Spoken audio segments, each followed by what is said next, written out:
Good morning. Praise the Lord. கர்த்தர் நல்லவர், அவர் கிருபை என்றும் உள்ளது. இந்த காலைவெளியிலும் உங்கள் அன்பு சகோதரன் காட்வின் மோசஸ் அன்போடு கூட உங்களை வாழ்த்தி ஆசீர்வதிக்கிறேன். கர்த்தருடைய கிருபை இந்த நாள் முழுதும் உங்களோடு கூட இருந்து உங்களை அற்புதமாய் வழி நடத்துவதாக. ஆமென், ஆமென், ஆமென்.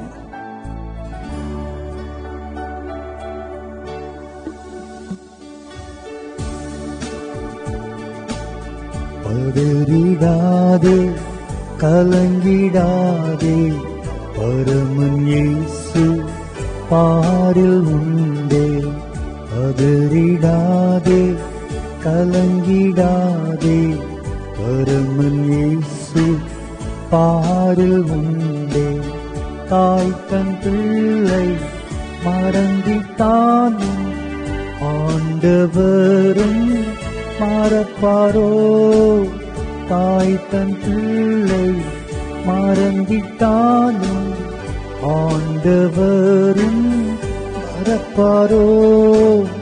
தகப்பன் பிள்ளை இறங்குவது போல் அனுதினமும் இறங்குவார். தகப்பன் பிள்ளை இறங்குவது போல் அனுதினமும் இறங்குவார். பதறிடாதே, கலங்கிடாதே, பரமன் இயேசு பாரில் உண்டே. பதறிடாதே, கலங்கிடாதே, பரமன் இயேசு பாரில் உண்டே. என் அன்பு தேவனுடைய பிள்ளைகளே, இந்த காலவேளையிலும் கூட தகப்பனை போல ஆண்டவர் உங்கள் கரத்தை பிடிக்கிறார். எனக்கு யாருமே இல்லையே, தகப்பன் இல்லை, தாயும் இல்லை என்று ஒருவேளை நீங்கள் யோசிக்கலாம். அல்லது தகப்பனற்றவர்களாய் நீங்கள் இருக்கலாம், அல்லது தாயை மட்டும் இழந்தவர்களாய் நீங்கள் இருக்கலாம். நம் அருமை ஆண்டவருக்கு அழகான ஒரு பெயர் உண்டு, எல் ஷெடாய், தாயை போன்ற மார்புடையவர். ஆனால் அதே நேரத்தில் சர்வ வல்லமையுள்ள தேவனாகவும் அவர் இருக்கிறார். அவரே நம்மை தாயின் கர்ப்பத்திலே உருவாக்கின தகப்பனாய் இருக்கிறார். பிரியமானவர்களே, ஒருபோதும் உலகத்தின் நம்மோடு கூட இந்த பூமியில வாழ்ந்த தகப்பன் தாய் நம்மை விட்டு கடந்து போனார்கள் என்று கலங்காதீர்கள். ஒருவேளை அவருடைய நினைவுகள், அவர்களோடு நாம் பழகின நாட்கள் நமக்கு வேதனையை கொடுத்தாலும் அந்த இடத்திலே கர்த்தர் இப்பொழுது உங்களுக்கு தகப்பனாகவும் தாயாகவும் இருக்கிறார் என்பதை நீங்கள் மறந்து போகவே கூடாது. திட்டமாய் எண்ணிக்கொள்ளுங்கள். எப்பொழுது உலக பிரகாரமான பெற்றோர்கள் நம்மை விட்டு கடந்து போகிறார்களோ அடுத்த நிமிஷமே அந்த ஸ்தலத்திலே கர்த்தர் வந்து நிற்கிறார். இதுவரைக்கும் நிற்கிறார். உலகத்தின் முடிவு பரியந்தம் சகல நாட்களிலும் அவர் உங்களோடு கூட இருந்து தகப்பனுக்கு தகப்பனாய், தாய்க்கு தாயாய் இருந்து பெற்றோர்கள் நமக்கு செய்கிற எல்லா கடமைகளையும் கடைசி வரை செய்கிற அற்புதமான ஆண்டவராய் அவர் இருக்கிறார். உங்கள் திருமண காரியங்களை கர்த்தர் பொறுப்படுத்தி நடத்துவார்.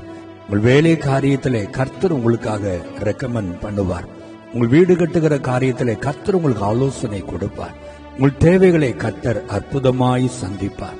ஒரு தகப்பன் தன் பிள்ளைக்கு இறங்குவதைப் போல கர்த்தர் தமக்கு பயந்தவர்களுக்கு இறங்குவார் என்று வேதம் சொல்லுகிறது அல்லவா?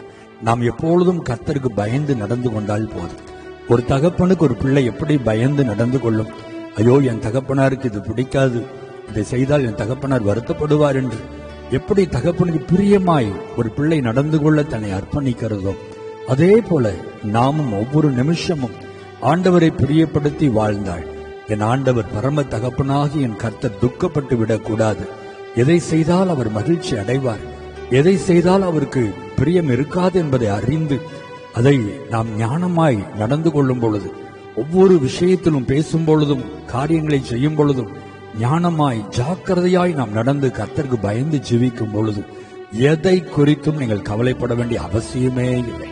உங்களுக்காக வழக்காடுகிற தகப்பனாய் அவர் இருக்கிறார். உங்களுக்காக யுத்தம் பண்ணுகிற தகப்பனாய் அவர் இருக்கிறார். உங்களை போஷிக்கிற தகப்பனாய் இருக்கிறார். உங்களை உடுத்துவிக்கிற தகப்பனாய் இருக்கிறார். உங்களை ஆசீர்வதிக்கிற தகப்பனாய் இருக்கிறார். உங்களை உயர்த்தி வைத்த அழகு பார்க்கிற தகப்பனாய் கர்த்தர் இருக்கிறார். ஆகவே ஆண்டவர் இந்த காலைவெளியில் நம்மை தேற்றி சொல்லுகிறார், தாய் இல்லை, தகப்பன் இல்லை என்று புலம்பாதே, நான் உன்னோடு கூட இருக்கிறேன். நீ எனக்கு பயந்து நடப்பாயானால் எல்லா விதங்களிலும் தகப்பனாயிருந்து உன்னை வழிநடத்த நான் வல்லமையுள்ளவராய் இருக்கிறேன் என்று கர்த்தருடைய ஆவியானவர் இந்த காலையில நம்மை திடப்படுத்தி கொண்டிருக்கிறார். ஜெபிப்புமா. நல்ல ஆண்டவரே, நித்திய பிதா என்ற பெயர் உமக்கு உண்டே. ஆமா ஆண்டவரே, நீர் என்றென்றைக்கும் இருக்கிற தகப்பனாய் இருக்கிறீர். பூமிக்குரிய பெற்றோர்கள் ஒரு நாள் எங்களை விட்டு கடந்து போவார்கள். ஆனால் நீரோ இருக்கிறவராகவே இருந்து கடைசி வரை எங்களை வழிநடத்த வல்லமையுள்ளவராய் இருப்பதற்காக ஸ்தோத்திரம். இந்த காலைகளில யாரெல்லாம் பெற்றோர்கள் இல்லாமல் ஆண்டவர் ஒருவேளை சில்ட்ரன் ஹோம்ல அவங்க இருக்கலாம், அல்லது ஆர்ஃபனேஜ்ல இருக்கலாம், அல்லது ஹாஸ்டல்ல இருக்கலாம். ஆண்டவர், எனக்கு எந்த காரியத்தை எடுத்து செய்வதற்கு தகப்பன் இல்லையே, தாய் இல்லையே என்று யாரெல்லாம் வருத்தப்பட்டார்களோ, இப்பொழுது இயேசுவின் நாமத்தில் உம்முடைய கரம் அவர்களை திடப்படுத்தும்படி நான் ஜெபிக்கிறேன். அல்லேலூயா. உம்முடைய கரம் திடப்படுத்தட்டும். கர்த்தர் எனக்காக யாவையும் செய்து முடிப்பார் என்று உறுதியாய் உம்மை பற்றி கொண்டு உமக்கு பயந்து ஜீவித்து நன்மைகளை சுதந்தரிக்க தேவன் கிருபை தரும்படி நான் ஜெபிக்கிறப்பா. அதே நேரத்தில் பெற்றோர்களை இழந்து அந்த இழப்பை தாங்க முடியாமல் கண்ணீரோடு இருக்கிற என் அன்பு பிள்ளைகளையும் நான் ஆசீர்வதிக்கிறேன். கர்த்தருடைய ஆறுதலின் கரம் அவர்கள் மேல் அமருவதாக. நீர் ஆறுதல், சகல ஆறுதலின் தேவன் என்று நாங்கள் வாசிக்கிறோமே. ஆறுதல் படுத்தி, பலப்படுத்தி, தைரியப்படுத்தி பிள்ளைகளை ஆசீர்வதிக்கும்படி நான் ஜெபிக்கிறேன். ஆண்டவரே, உம்முடைய நாமம் இந்த நாள் முழுதும் உடைய பிள்ளைகள் மூலம் மகிமைப்படுவதாக. இந்த நாளிலும் உடைய பிள்ளைகள் வேலைக்கு செல்ல போகிறார்கள், வெளியே போக போகிறார்கள், தொழில் வியாபாரத்திற்கு செல்ல போகிறார்கள், ஊழியங்களுக்கு செல்ல போகிறார்கள். கர்த்தருடைய கரம் கூடவே இருந்து நீர் வழி நடத்தும்படி நான் ஜெபிக்கிறேன். ஜெயத்தோடு, மகிழ்ச்சியோடு, சந்தோஷத்தோடு, சமாதானத்தோடு இந்த நாளை முடிக்க நீர் உதவி செய்யும். ஆண்டவரே, உம்முடைய அன்பின் கரத்திலே தாழ்த்தி அர்ப்பணிக்கிறோம். இயேசுவின் நாமத்தில் ஜெபிக்கிறோம் நல்ல பிதாவே.